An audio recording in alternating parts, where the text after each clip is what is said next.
All right, g'day. Here we are, Saturday night. Circa contest entries are in. Scott's got his proxies in. We've got Gabe here again for a second week. Come on, Scott. What do we got this week? How's it all looking? It's not looking good at all here, Adam. We're seeing a huge problem here at halftime. I'm not sure what's going on, but I can tell you this: I'd be playing Nebraska big here in the second half because they're going to win this ball game. But we didn't come here to talk about college football and Nebraska winning the title. So let's go ahead and get started. Let's do Survivor first. Since Gabe is our Survivor man, let's go ahead and attack Survivor because we've got some interesting choices here. Number one pick by the contestants in my proxy service landed on the 49ers. Can you tell us where the master money is on the 49ers? Yeah, 67% of the money's on San Francisco points. The master money at the spread is 53%. The thing that I saw was on the Panthers money line, it's about 71% overall for the 49ers, but a bit over 90% of the master money was on the Panthers. So that's kind of one of the things that I look at when I'm sort of picking spots. San Francisco was almost going to be my second entry pick, but I just ended up taking a sharp turn, and we'll see what happens with that sharp turn and how that works out. I know Scott's already keen to jump on and ask what the hell happened there. But yeah, right now, it'll be interesting. Have we really had a game this season where there's going to be a lot of people sweating a Monday night and then everybody knowing whether they got through or not on a Sunday? Usually we have it on a Thursday, not knowing how many are on it. But here we're going to be, Sunday over, and I imagine a significant amount of people on the 49ers, and everybody through Sunday sitting there Monday night going, come on, Panthers. Oh, yeah. That's what I'm expecting, too. Gabe, how do you like this game? Well, the 49ers, from a game point of view, they're a big favorite, but the seems like too many of the crowd is going to be on them, especially when they have some great future spots in important weeks. Getting to host Tennessee is like a really big deal. Every team, licking their chops when they get to host Tennessee, right? And with so many entries still alive, 900 plus entries, there's trying to set yourself up in the future. I think 49ers is a great example of a team where it looks good now, but if you can save them, take some courage and save them, you could really get rewarded when other people don't have them. Sounds really good. Sounds good. Let's take a look at pick number 2. Adam, are you ready for this one? This is Baltimore Ravens. We call those guys out a lot in this contest. Apparently, a bunch of people had him left. So where are you seeing the money on the Ravens? Yeah, all the money's on the Ravens. A bit over 80% on the spread. The master chart's a little bit more balanced. The money line's all Ravens. I think it's 98% of the money line action is on the Ravens. I'm sure they're being used for parlays and stuff like that. But for me, this was an easy one to use one of the entries on, a bit like New England last week. Just, try and get through, be safe. I had looked to use them for Thanksgiving Day. Again, with my 2 entries, I decided to use Ravens 1 this week. And then in the other one, when the other entry gets through, use the Ravens on that probably on Thursday. And see what happens. But that one seemed like the easy one. I imagine that's sort of at the top of the tree in general. But yeah, it's a lot of money on the Ravens. Yeah, and you bring up a very interesting point, and this is one I'll throw to Gabe. What do you think about wasting the Ravens in this spot and not saving them? What's your position on that? I like saving them because I think one thing we saw this week, a lot of people were thinking about saving them for Thanksgiving. And now that it seems pretty likely Burrow's coming back, I think a decent chunk of the field are kind of scared of that. There's kind of uncertainty. They don't want to deal with it. They're taking Baltimore this week. And I'm thinking however it shakes out, Baltimore is not going to be very available on Thanksgiving. And the line, I'm pretty sure there's a line out. It's like -7, maybe -7.5 for that Ravens game. And my thinking is, if there's no bigger favorites than that, and they're not very available, then I'm wanting to have Ravens then instead of now. But if you don't have any of the right spots, like maybe it's worth like taking the risk away down from Baltimore to one of the other ones. Kind of matters what the entry is, I think. And I would have 1,000% agree with you, but I really want Adam to survive in this contest. And you wait till you hear his other pick. So I'm glad he wasted one on the Ravens here. So let's talk about this. Now we have two more teams. We're only going to talk about 4 survivors this week, and the other 2 teams tied, which I was shocked to see. The first one we'll talk about is the Seahawks. Where are you seeing the money on the Seahawks?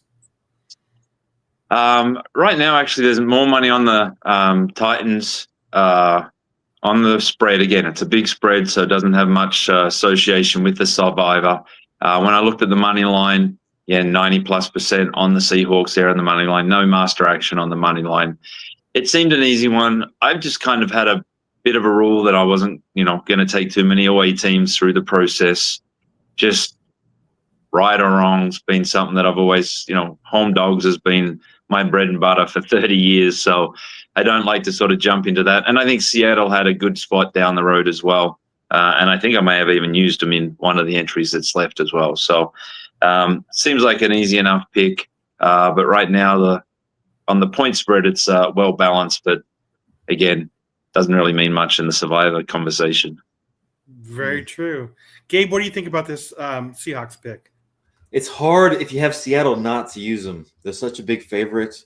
Get you to Thanksgiving. That feels good, right? But thinking deeper in the contest, Seattle's going to be not very available. Like they're going to be single digits available after this probably. And, we talk about week 17, week 18, how it's kind of murky. You don't really have some stuff to hold on in there. But week 17, Seattle at Carolina, I don't see Seattle being in a position where they're not stomping Carolina that day. And week 17 is by far the hardest week left. More of the field should get knocked out week 17 than any other week. So it takes courage to hold them through till then, but that could be like literally the $18 million play in circa if you're the only person left with Seahawks or maybe the Rams or Patriots that week. With so many people left in that, I'm thinking about that type of stuff. Gotcha. All right, let's talk about the real dark horse of the week.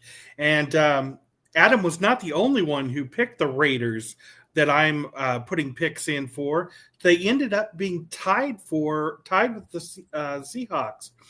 The Raiders, Adam, you're going to have to explain this pick because I've talked to originators all week and they said this is a great game to stay away from. And you basically bet your survivor life on them. Tell us what you were thinking. Now you've got me questioning my thinking, but no, I mean this is a bit like I think Pittsburgh last week. As I looked at the numbers, looked at the data, where is it again in front of me? They're fairly well balanced on the bets on the spread. There's about 68% of the master money is on the Raiders. When I looked at the money line, it's about 80% Raiders and 92% on the money line master, the Raiders. Not a lot on the Browns. So, again, I'm sort of looking at these numbers from bets that have come in. Low volume, so there's nothing really, it's not like there's big numbers sort of pointing this in a direction. But rolled, just decided to take the Ravens to get through to next week, thinking that my second entry, I'll use them on the Ravens next week. That's the kind of confidence I have in those Raiders. Then I kind of went back and looked at the last 4 weeks and haven't been horrible. And the Browns have probably been a little more horrible. I mean, 2-8 teams, flip of the coin.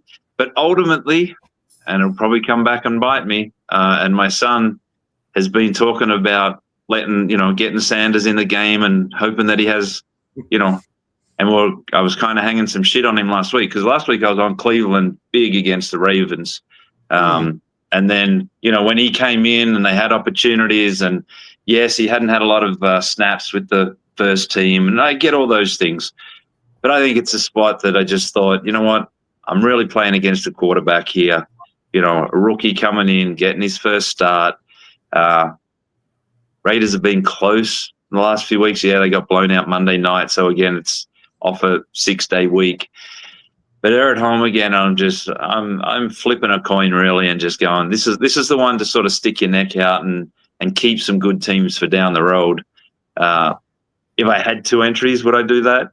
Probably not. But that's sort of the way of sort of trying to balance this out of playing hard up front and keeping some teams. And yeah, thankfully I just booked a flight today and I'll actually be in the air when this game's going on. So I will land and I will find out whether I have 1 or 2 or possibly 0, I guess, if the Jets show up. Who knows? But yeah, that's where I'm at on that one. It's really, I'm playing against Sanders. That was probably the answer at the end of the day. So let's see what he does. Let's do it. I'll be cheering for you, buddy. Gabe, tell us what you think about this crazy pick. I think the pick is awesome. I think in these big pools, when there's so many entries left to get through, and there's so many good entries out there, if your entry like isn't close to them, as far as like future strength, what you have saved up, I think Vegas is the best play on the board. If it was a small pool, if it was like only a few people left, like maybe Grandissimo, maybe it's a stretch to go that far down. But when there's so many entries to get through, and it's sliding by with the Raiders, you get to save the 49ers or save the Packers or I don't know, whoever else is out there. I love it. And also, Adam, as far as missing the game, this has the makings of an all-time classic game. Shedeur Sanders' first start ever. Like, your kid's into it. This game, I'm sad you can't watch it because I feel like all the survivor pools people are going to be glued to this like kind of car wreck game. Well, that's not exactly the way I expected you to go with that. I think one of us has been drinking, and I don't think it was Adam or me. So I'll be anxious to see the game tomorrow. Of course, I'm cheering the Raiders on because I want to see Adam do very well in this contest and actually win it. So let's talk a little bit about the millions because there's not any surprises in the millions at all. Number 1 pick on the million side, the Lions. Where are you seeing the money at on this one, Adam? Yeah, so this one we're actually going to have as our play of the week, game of the week. 81% of the money was on the Lions. Now, this is, again, perfect spot. You could tell that this was going to be really the number 1 pick. The contest line was 10. The game line's now 13. When I looked at it, there's some money at the -12.5, -13. But there was some really sharp money, I would call it, at +11.5 sort of earlier in the week. And 68% of the master money is on the Giants. And it's not at the 13.5. It's actually at 11.5 and 12. So it's just, we don't ask why. We just look at the numbers and the data and it's coming up with the Giants. But yeah, at the +13.5, +13, it looks like a good play right now. Sounds really good to me. Gabe, you want to talk about the Lions at all? Or are you good? I got nothing on that game. Perfect. Okay. Let's go to the next one then. Next one on the list, the Titans. What do you got on the Titans there, Adam? Yeah, so we spoke about this one earlier. The contest line was 13.5. The line's pretty solid at 13. Titans has 55% of the money, 91% of the master money. So I played these a few times in this. There's no reason they can't cover the 13.5. Seattle on the road. I just think this one will stand out, and they'll hang on within a couple of touchdowns. Yeah, it's a lot of points. It's definitely a lot of points. Gabe, you got anything on this one? No, just okay. The Seahawks. Just as from a ball angle, I like the Seahawks blowing them out here. The Seahawks seem really, really good. Sounds good. Now we go into the last 3 that we talk about in millions. And they're all tied for number 3 in our list. So let's start out with the Atlanta Falcons. Adam, where are you seeing the money on this one at?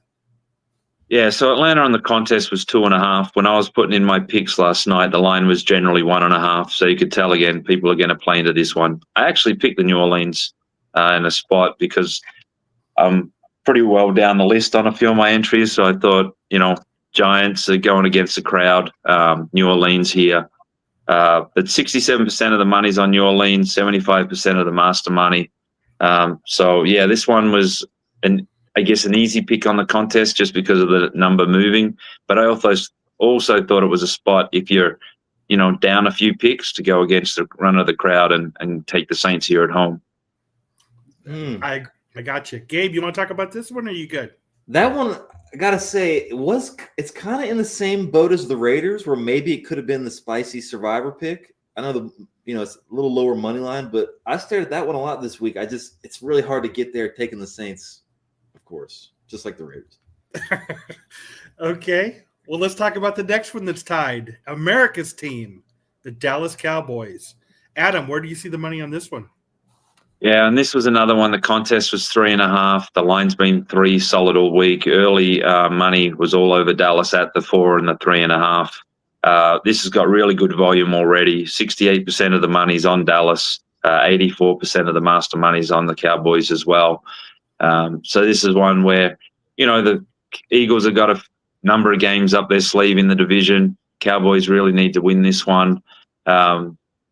Felt like a good spot to take the hook on the contest, so I did expect there'd be plenty of picks on this one.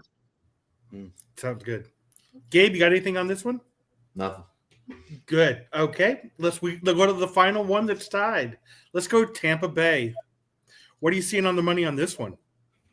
Yeah, so oddly enough, a lot of the conversations I've been in this week have all talked up sort of Tampa Bay in this spot. I don't see it as much as what others seem to be seeing it. It's 50-50 on the spread, 67% of the master money on Tampa Bay. This was a weird one that it was as high as it was for a lot of people. Numbers seem solid, good two-way action, not a lot of master action. But again, when you're looking for 5 entries, this week just found like there wasn't any 5 that, really jumped out. There was maybe 2 with the numbers a little off, maybe 3. But it just seemed like you were sort of grasping at 4 and 5 to really find where they were going to come from. So I know I'm strong on probably 3 plays, and the 5 entries on the 4th and the 5th are scattered all over the place. I got you. And that was the way my entries looked when I was entering them last night for the contest. Gabe, do you want to talk about Tampa Bay at all? No, I got no angles on that game. Okay. Well, there's a couple of more things I'd like to talk about. We have a hard out here in 5 minutes, so we're going to have to wrap it up in 5 minutes. But there is a couple of things we wanted to talk about. And Gabe, you touched on it slightly, I believe, right before we went on air, about you were going to update your number of predictions to end the contest for Survivor. Yes. Okay. Last week we talked about maybe 12.5. I threw that out. And I wanted to come back this week with a smarter number. I said I was just shooting from the hip. I've been torturing these numbers all week trying to get them to say something, right? And I'm seeing about 50 winners. And that seems high. Like there's something in my spidey sense feels like that's too high. Like there's too much wreckage. But going through each week and laying out all the entries, what everyone has available, there's just so many weeks where there's a bunch of favorites that most entries have. So we're not ready to publish all the work we're doing at Survivor Atlas yet, but if I had to set a new line right this second, I would say 35. Just going to throw that out there. Boy, I wish you were a bookie because I want to play the under bad. Well, hey, I got you for $20, man. $20, you're on. We can't gamble on the show. We can't gamble on the show, or at least admit it anyway. Right on. The one other thing I wanted to bring up, and then Adam, I'll let you jump in here, is my buddy Joseph and I are in a losers contest, and he just wanted for me to relay to you how great your website is, because he was going through some things there, trying to make some decisions, and he just was very, very impressed with how your website was helping him try to win this contest. So it's kind of the opposite of what you're trying to make the website do, but you could make it work the opposite way too. Adam, what do you think? Yeah, so actually I had a look at it this week, and it's very informative and diving into who had. I had no idea that there was still someone with 10 entries. That's really how close I've been looking at it. I've just been trying to survive myself rather than worrying about what everyone else has occasionally I look at the availabilities and that, but yeah, I mean, it's that. And the other one I've occasionally sort of looked at is a survivor grid as well. But any of these things that you can just sort of get into, look at that. And then I've sort of take the information from these resources and then I go and look at my charts. The charts are ultimately guiding me through this journey. The fact that there was nothing, coming at the Browns too hard and whatnot is why I've ended up on the Raiders. So again, we'll see what happens tomorrow. But yeah, it's getting to the spot as you sort of look at those last few weeks, especially week 18. I mean, who knows what's going to happen with the teams there, especially when you save a good team and then suddenly they're just resting quarterback, running back, and, half the team as well. But that was kind of the thing that, I'm not surprised with where Gabe came out at the numbers. Maybe, a little bit high, but definitely I think there'll be more winners than at this thing ending early. As I sort of started to plot out the last, 9 picks left, and then we've got 3 in the next 8 days, it did feel like it was opening up where you're really going to need someone that's a 10, 12-point favorite to get, taken out to really disrupt this whole thing. And maybe that's, the